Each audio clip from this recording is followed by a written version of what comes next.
24/7 Comedy Radio, day 2 of the Moontower Comedy and Oddity Festival in Austin, Texas. Comedy 102.7, what's up? West Side? I don't know. I'm just trying to participate. Welcome. Thank you. What have you got going on? Not too much. No, just So is it W. Kamau Bell or is it Kamau Bell?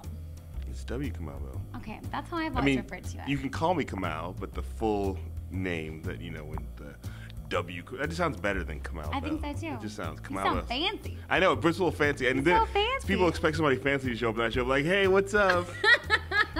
I did this on purpose. I need an Afro Wrangler. The humidity's getting to my hair. Yeah. What's up with Chris Rock?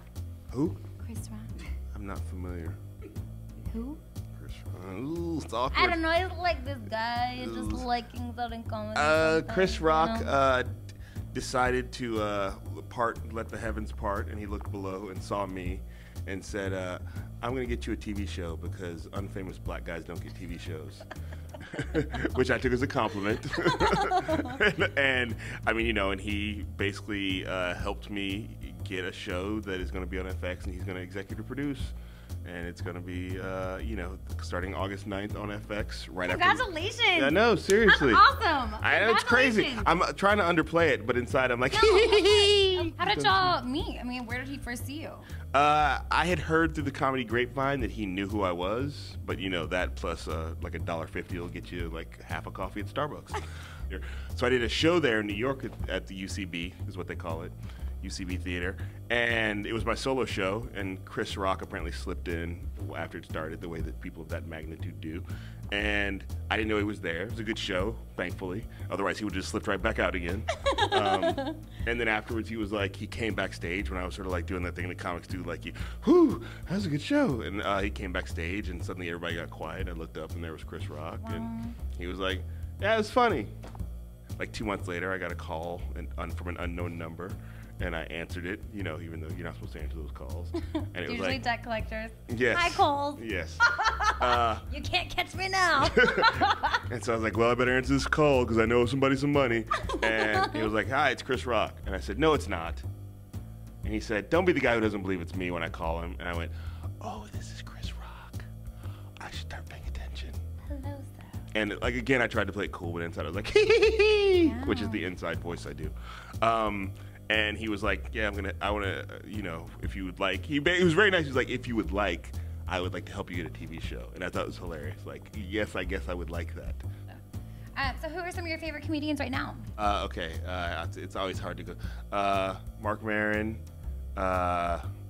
Some people it's like, of course, Louis C.K., Stuart Lee is a British comedian who only works exclusively in the UK. I've talked to him. He doesn't have any interest in coming over here, and he's very much like, I would say he's sort of he's like the Mark Maron of the UK. Like he's very personal and he's sort of weirdly political, but like Maron, it's really personal. But he does a new show every year, like Louis C.K. does. That's how they do it over there. Everybody does a new show every year, and he's very meta. Like his comedy is a lot about comedy.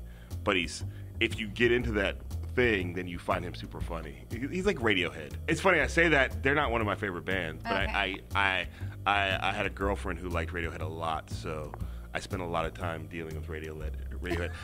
Radiohead is not the easiest band to have sex to. Karma, police, it's like it's messing with my groove thing. So do you have anything new coming out soon? I have a TV show. I don't know if that's enough. Well, what about like album? My plan was to record a new album this year, but the TV show is sort of sat on top of everything. But so we'll see. Hopefully by the end of the year, I'll have a new album called "You're Ruining Everything." Not you personally, just the royal you. Everybody out there, you're ruining everything. And I have a documentary coming out about what it is to be like a comedian who cares about the world. Oh my goodness. It's called Laughter Against the Machine. And it's a political comedy documentary involving me, Nato Green, and Janine Brito, 2 other comedians from the Bay Area. And we went around to like 6 different cities in America that were going through political uprisings. And we did shows and met people and talked to people. And that should be coming out in June. This is Quinn. 24/7 comedy radio, all comedy all the time. Backstage, Moontower Comedy and Oddity Festival. W. Kamau Bell.